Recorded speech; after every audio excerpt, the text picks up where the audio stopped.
Le petit matin Sud Radio, 5h-7h, Benjamin Glaise. 6h38 sur Sud Radio. La vie en vrai dans le Vaucluse, la ville de Carpentras instaure un couvre-feu pour les mineurs. À partir de demain, 1er avril, les mineurs non accompagnés de certains quartiers n'auront pas le droit d'être dehors entre 23h et 6h du matin. Nous sommes avec le maire de Carpentras, Serge Andrieux. Bonjour.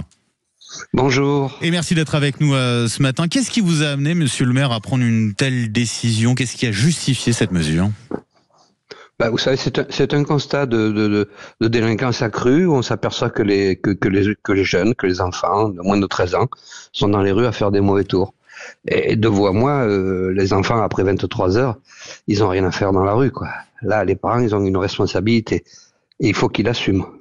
Il faut qu'ils assument cette responsabilité. Couvre-feu pour les mineurs à partir de demain, 23h à 6h du matin. Qui ça concerne exactement? Quels mineurs? Quel quartier? Puis quelles sanctions aussi avez-vous prévues si ces mineurs ne respectent pas le couvre-feu?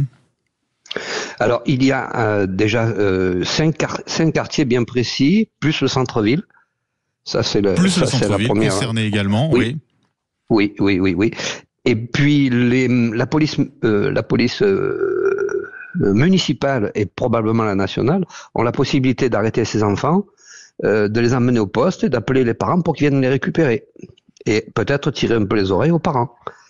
C'est une façon en fait de responsabiliser les parents plus que d'attendre finalement des sanctions ou des amendes, je ne sais pas. C'est véritablement de dire aux parents, vous venez les chercher et vous assumez quoi. Complètement. Votre enfant a rien à faire à cet âge-là, à traîner dans les rues. Vous savez, on a une salle de spectacle qui a été brûlée il y a 4 ans. On en a eu pour 14 millions de travaux.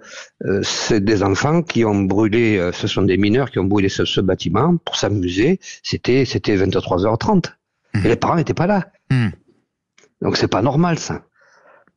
Délinquance des mineurs, lutte aussi contre les trafics de stupéfiants, c'est ça aussi qui est visé à travers votre mesure, monsieur le maire?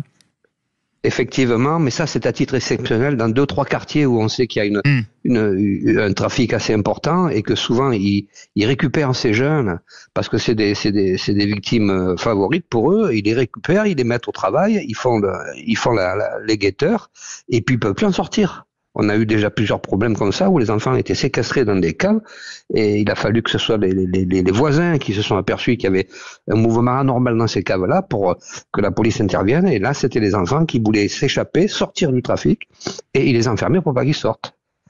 Vous voyez, ils étaient contraints et forcés de faire du trafic. Ils sont pas tous contraints parce qu'il y a aussi des grosses sommes en jeu, de l'argent. S'ils sont pas contraints, ils seront arrêtés de la même façon. Ils n'ont rien à faire après 23 heures dans les rues. Ça va sûrement aider aussi la police à faire son travail. Carpentras, c'est une ville, une commune de 30 000 habitants, c'est ça, monsieur le maire, à peu près? Oui, c'est ça, oui. 30 000 habitants. 30 000 habitants et une ville touchée de plein fouet par les trafics de stupéfiants. C'est vrai qu'on a tendance à parler beaucoup dans les médias de Grenoble, de Marseille, de la région parisienne. Alors l'idée n'est pas de stigmatiser Carpentras, mais c'est de dire que même dans des communes comme la vôtre, de quelques dizaines de milliers d'habitants, ce fléau, il est là, il est présent.